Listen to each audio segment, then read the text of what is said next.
at the end of the road, tell me what will remain of that little school, the playground and our games. And when the paper airplanes no longer take flight, will we say those good times have passed us by like shooting stars at night? Une histoire que tu nous avais si bien racontée, Isabelle, d'une Américaine traduisant les chansons des Cowboys fringants, les interprétant avec émotion. Ça nous avait beaucoup touché. Jacqueline Nézy qui a fait le buzz sur les réseaux sociaux en reprenant des chansons des Cowboys fringants. Les étoiles filantes, mais aussi La fin du show, L'Amérique pleure, même le blues du businessman aussi. Oui, ça aussi. Tu es arrivé de Houston hier et tu es dans nos studios. Oui, Bienvenue. oui. Merci Bienvenue. beaucoup. Merci de m'avoir invité. Je suis très, très heureuse d'être ici. Qu'est-ce que tu aimais des chansons des Cowboys fringants? Parce qu'ici, au Québec, on a l'habitude de traduire des chansons en anglais. C'est rare que les chansons voyagent de cette façon-là. Qu'est-ce que t'aimais des Cowboys? En fait, j'ai découvert l'Amérique pleure totalement par hasard en 2020, puisque je l'ai trouvé sur une page Facebook bilingue que je suivais pendant la pandémie. Et j'avais même l'habitude d'adapter des chansons quand j'étais adolescente. C'est là que j'ai commencé. Mais en 2020, j'ai commencé à faire ça comme un projet consistant. Donc, j'ai trouvé l'Amérique pleure par hasard et j'étais super curieuse parce que dans le clip, je ne comprenais pas très bien les paroles quand je l'écoutais pour la première fois. Mais dans le clip, ça ressemble beaucoup aux salles de danse chez moi. Oui. Donc, j'étais un peu « Oh, mais c'est quoi ça? C'est intéressant. » Et puis, quand j'ai regardé les paroles après, avec la traduction et tout ça, j'étais vraiment impressionnée. Parce que il semble une chanson très heureuse et oui. tu peux danser, mais c'est vraiment triste. Mais j'ai toujours aimé les chansons qui racontent des histoires. Et puis, quand j'ai fait l'adaptation, il y avait des gens dans les commentaires qui m'ont recommandé d'autres chansons des Cowboys fringants.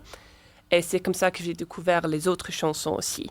Donc, c'était vraiment impactant, c'est ça un mot? Parce que c'est fort, les paroles, et je ne l'attendais pas. Ah. Voilà. Est-ce que ça a été difficile d'apprendre le français? Parce que présentement, tu nous parles très bien en français. Parce qu'à Houston, ça parle pas beaucoup français. À Houston, c'est que moi, vraiment. C'est un peu difficile à répondre puisque je suis une personne qui est très... Autodidacte. T'apprends obsessive et méticuleuse avec les choses qui m'intéressent. Tout le reste, je m'en fous. Mais les choses qui m'intéressent, je suis comme ça. Mais avant les Cowboys fringants, parliez-vous déjà un peu français? Ou... Oui. Okay. J'ai pas beaucoup d'éducation formelle.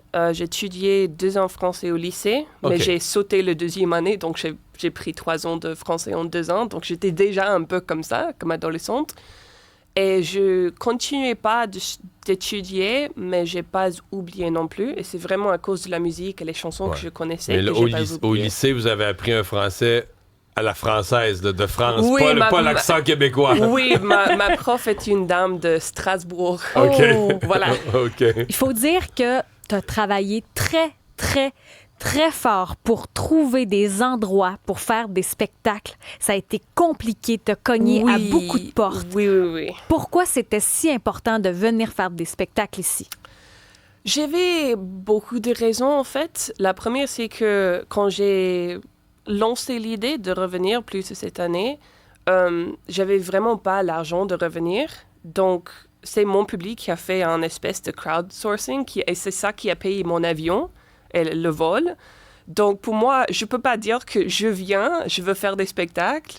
C'est vous, mon public, qui a payé pour mon vol et ne pas chanter. Mais votre public, les gens, est-ce que ce sont des Québécois qui sont curieux d'entendre des chansons des cowboys en anglais? Mais est-ce qu'il y a aussi des anglophones, des Américains qui ont découvert des chansons? Qui vous suit là, sur les réseaux sociaux? En fait, je crois que la majorité sont des Québécois qui francophones. Et c'est pour ça que je l'ai trouvé tellement intéressant, puisque je fais mes adaptations depuis longtemps déjà.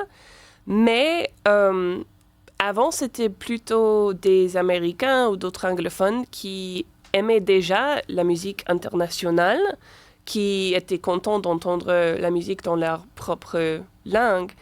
Donc, c'était très intéressant pour moi qu'il y ait tant de Québécois qui s'intéressaient à entendre en anglais. Mais quand j'ai vu les commentaires, les messages que j'ai reçus, c'était beaucoup de « Maintenant, je peux partager ça avec mes collègues, mes amis. Je suis Québécois, mais j'habite au Texas. Et je peux montrer ça à ma belle-mère ou n'importe quoi pour partager. » Puis pourquoi c'était difficile de trouver des salles? Pourquoi les gens voulaient pas vous recevoir? C'était pas de ne pas me recevoir, c'était que c'était tout à la dernière minute. OK.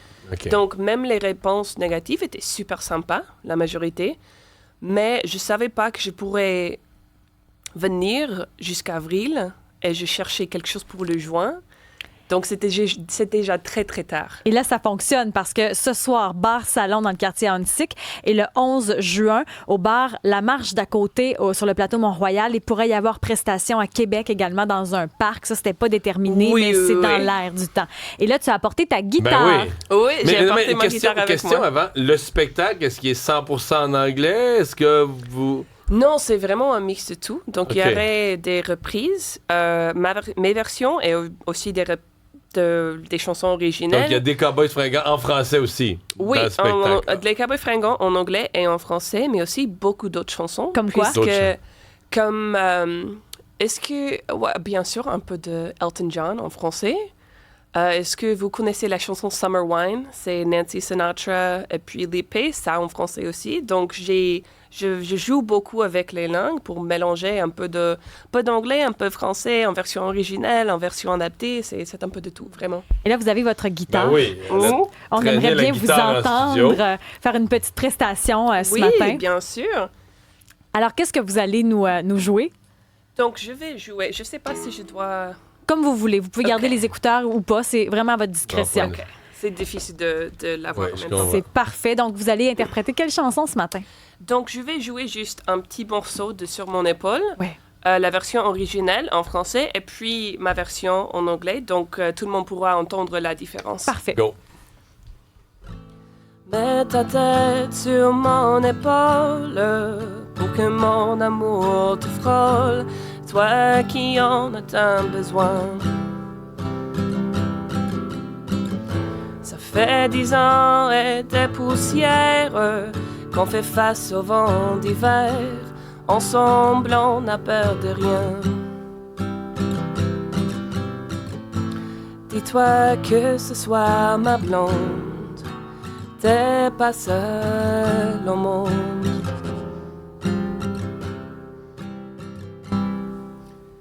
Et puis en anglais, c'est comme ça. Lay your head upon my shoulder so my love can overflow to you starving for a touch. The sands of time are blowing colder, but even darkest night of winter, hand in mine ain't nothing much. Tell yourself tonight, my girl, it's not a lonely world.